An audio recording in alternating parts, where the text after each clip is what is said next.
வணக்கம். மாலை முரசு செய்திகளை விரிவாக பார்ப்பதற்கு முன் தலைப்புச் செய்திகளை பார்க்கலாம். அதிமுகவின் 2ஆம் கட்ட வேட்பாளர்கள் பட்டியலை அறிவித்தார் அக்கட்சியின் பொதுச் செயலாளர் எடப்பாடி பழனிசாமி. ஏற்கனவே 23 வேட்பாளர்கள் பட்டியலை அறிவித்திருந்த நிலையில் இன்று மேலும் 127 வேட்பாளர்கள் அறிவிப்பு.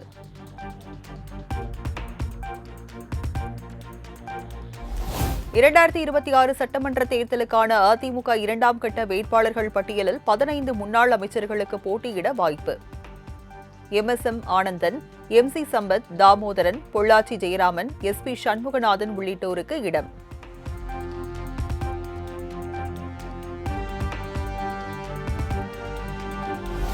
அதிமுக 2ஆம் கட்ட வேட்பாளர்கள் பட்டியலில் 16 பெண்களுக்கு வாய்ப்பு. மரகதம் குமரவேல், தேன்மொழி, சத்யபாமா உள்ளிட்டோரும் வாய்ப்பு.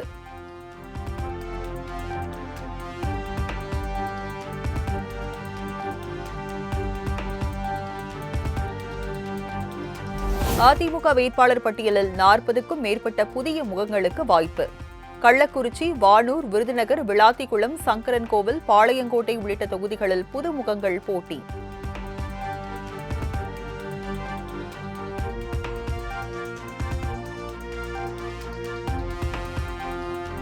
மார்ச் 29ஆம் தேதி திமுக வேட்பாளர்கள் பட்டியல் வெளியாக வாய்ப்பு. இன்று வெளியிடப்படும் என எதிர்பார்த்த நிலையில் மார்ச் 29ஆம் தேதி வெளியாக உள்ளதாக தகவல்.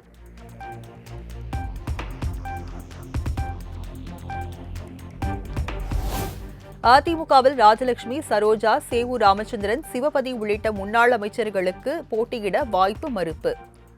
ஆவடி ரஹீம், மாஃபா பாண்டியராஜன், வெல்லமண்டி நடராஜன், வைகை செல்வன் உள்ளிட்டோருக்கும் வாய்ப்பு மறுக்கப்பட்டுள்ளதால் அதிருப்தி.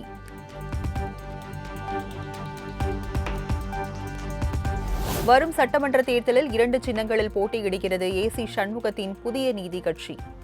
அதிமுக ஒதுக்கிய மதுரை மத்தியில் இரட்டை இலை சின்னத்திலும், பாஜக ஒதுக்கும் தொகுதியில் தாமரை சின்னத்திலும் போட்டியிடுவோம் என ஏசி சண்முகம் அறிவிப்பு.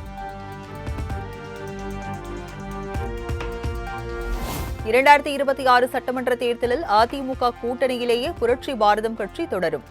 கேவி குப்பம் தொகுதியில் இரட்டை இலை சின்னத்தில் போட்டியிட உள்ளதாக எடப்பாடி பழனிசாமியை சந்தித்த பின் புரட்சி பாரதம் கட்சித் தலைவர் பூவை ஜெகன்மூர்த்தி பேட்டி.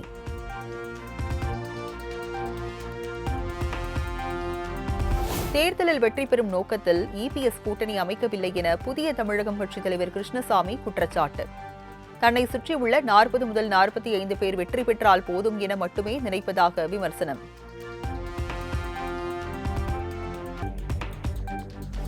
திமுக கூட்டணியில் 2021 காங்கிரஸ் வென்ற 16 தொகுதிகளை மீண்டும் வாங்கியுள்ளதாக செல்வ பெருந்தகை பேட்டி. எஞ்சிய 12 தொகுதிகள் விரைவில் முடிவு செய்யப்பட்டு திமுக தலைமை அறிவிக்கும் எனவும் செல்வ பெருந்தகை அறிவிப்பு.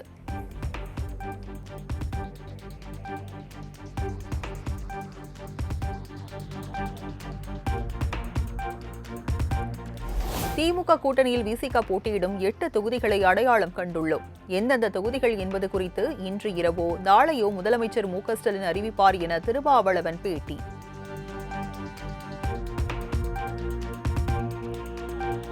திமுக கூட்டணியில் எந்த இழுபறியும் இல்லை என விசிக தலைவர் திருமாவளவன் திட்டவட்டம்.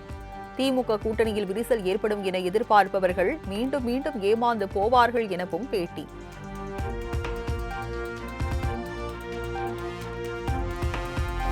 அதிமுக கூட்டணியில் தமிழ் மாநில காங்கிரஸ் கட்சி சார்பில் போட்டியிடும் வேட்பாளர்களை அறிவித்தார் ஜி.கே. வாசன்.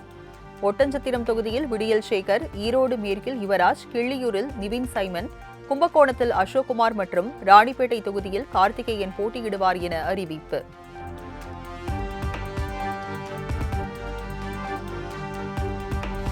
(2026) சட்டமன்ற தேர்தலில் சைக்கிள் சின்னம் கிடைக்காததால் தமிழ் மாநில காங்கிரஸ் கட்சி தாமரை சின்னத்தில் போட்டி. அன்று போல் இன்றும் சைக்கிள் சின்னம் கிடைக்கவில்லை என்றும் ஜி.கே. வாசன் தகவல்.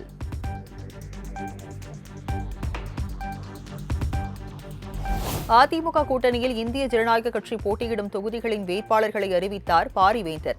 பல்லாவரம் தொகுதியில் வெங்கடேசனும், குன்னம் தொகுதியில் சரண்யா அன்பழகனும் இரட்டை இலை சின்னத்தில் போட்டி.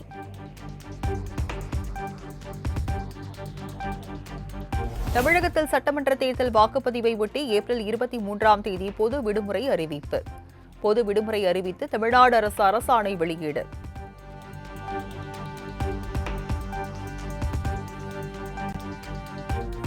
தமிழ்நாட்டில் 4 மாவட்ட காவல் கண்காணிப்பாளர்களை இடமாற்றம் செய்து தேர்தல் ஆணையம் உத்தரவு. காஞ்சிபுரம், பெரம்பலூர், தஞ்சை, தென்காசி மாவட்ட காவல் கண்காணிப்பாளர்கள் மாற்றம்.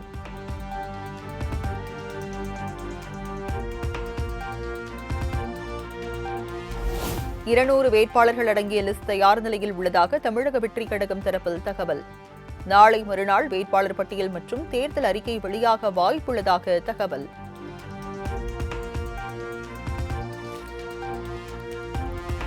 பெரம்பூர், கொளத்தூர் மற்றும் வில்லிவாக்கத்திலும் தாவேக தலைவர் விஜய் பிரச்சாரத்திற்கு தேர்தல் ஆணையம் அனுமதி மறுப்பு. குறுகிய இடங்களாக இருப்பதால் மாற்று இடங்களை தேர்வு செய்து புதிதாக விண்ணப்பிக்க தாவேகாவினருக்கு அறிவுறுத்தல்.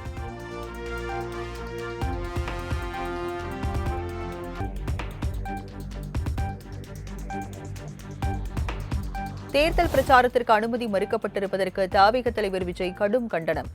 தாவேகாவை கண்டு திமுக எந்த அளவிற்கு அஞ்சுகிறது என்பதற்கு இந்த தடையே சாட்சி எனவும் காட்டம்.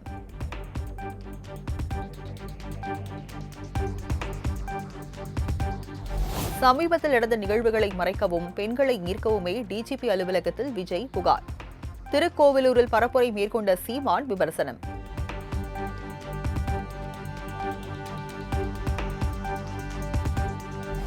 திமுக கூட்டணியில் காங்கிரஸ் கட்சியின் தொகுதி தேர்வில் வெளிப்படைத்தன்மை இல்லை. விரிவான விவாதத்திற்கு பின்பே தொகுதி தேர்வு செய்யப்பட வேண்டும் என்று எங்கள் கருத்து ஏற்கப்படவில்லை எனவும் கரூர் எம்பி ஜோதிமணி குற்றச்சாட்டு.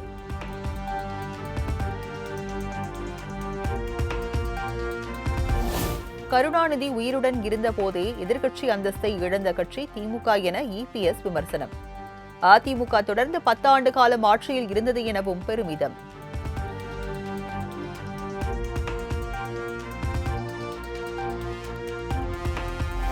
திமுக ஆட்சியில் பெண்களுக்கு பாதுகாப்பில்லை என இபிஎஸ் சரமாரி குற்றச்சாட்டு. போதைப்பொருள் விற்பனை அதிகரிப்பால் இளைஞர்கள் சீரழிந்து வருவதாகவும் சாடல்.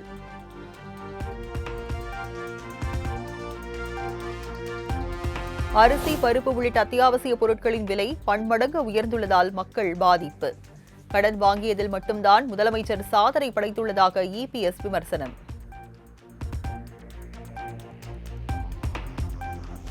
காரைக்காலில் நிலக்கரி இறக்குமதி செய்வதை கண்டித்து போராட்டம் நடத்தியதற்காக சீமான், முன்னாள் எம்எல்ஏ நிஜாமுதீன் உள்ளிட்டோர் மீது பதியப்பட்ட தேசவிரோத வழக்கு. வழக்கை ரத்து செய்த சென்னை உயர்நீதிமன்றம் அதிரடி உத்தரவு.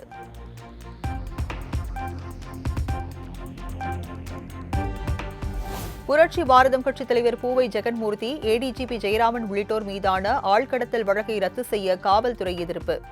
தவறான முன் உதாரணமாகிவிடும் என சென்னை உயர்நீதிமன்றத்தில் காவல்துறை தரப்பில் வாதம்.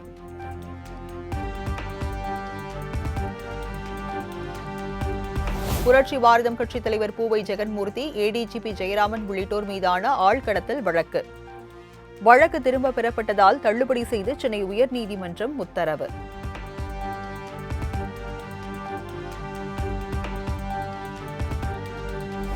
பாலியல் புகாரில் சிக்கிய சென்னை அண்ணா பல்கலைக்கழக பேராசிரியர் சஸ்பெண்ட். பாலியல் தொல்லை கொடுத்ததாக மாணவி அளித்த புகாரில் பேராசிரியரை கைது செய்து போலீசார் விசாரணை.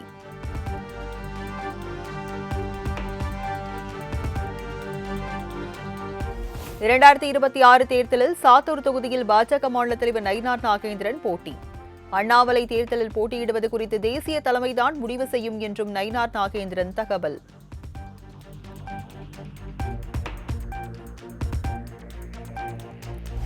சென்னை போயஸ் கார்டனில் சசிகலாவுடன் பாமக கௌரவ தலைவர் ஜி.கே. மணி சந்திப்பு. யார் யார் எந்த தொகுதியில் களம் இறங்குவது என்பது குறித்து முக்கிய ஆலோசனை என தகவல்.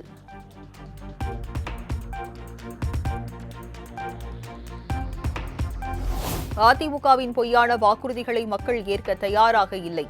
மகளிருக்கு மாதந்தோறும் 1000 ரூபாய் உரிமைத் தொகை வழங்குவது சாத்தியம் இல்லை என்று கூறியவர்தான் எடப்பாடி பழனிசாமி என்றும் திமுக எம்எல்ஏ எழிலன் விமர்சனம்.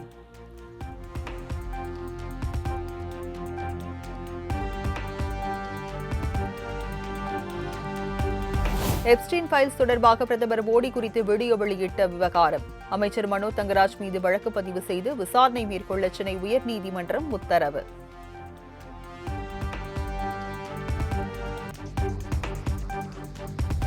அனைத்து மாநிலங்கள் மற்றும் யூனியன் பிரதேசங்களுக்கு கூடுதலாக 20 விழுக்காடு வணிக சிலிண்டர்கள் ஒதுக்கீடு. எஃகு மற்றும் ஆட்டோமொபைல் தொழில்களின் வளர்ச்சியை கருத்தில் கொண்டு நடவடிக்கை என மத்திய அரசு அறிவிப்பு.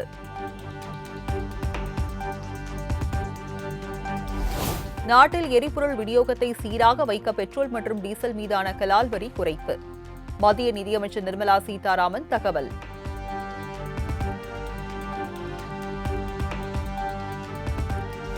காங்கிரஸ் மூத்த தலைவர் சோனியா காந்தியின் உடல்நிலையில் முன்னேற்றம். அடுத்த ஓரிரு நாட்களில் வீடு திரும்புவார் என டெல்லி மருத்துவமனை மருத்துவர்கள் தகவல்.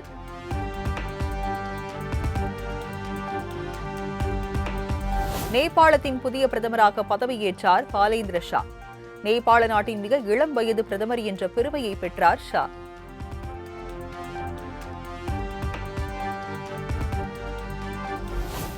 நேபாள பிரதமராக பதவியேற்றுள்ள பாலேந்திர ஷாவுக்கு பிரதமர் நரேந்திர மோடி வாழ்த்து. நேபாளம் இடையிலான நட்புறவு மற்றும் ஒத்துழைப்பை இன்னும் உயர்ந்த நிலைக்கு கொண்டு செல்ல ஆவலுடன் உள்ளதாக எக்ஸ் பதிவு.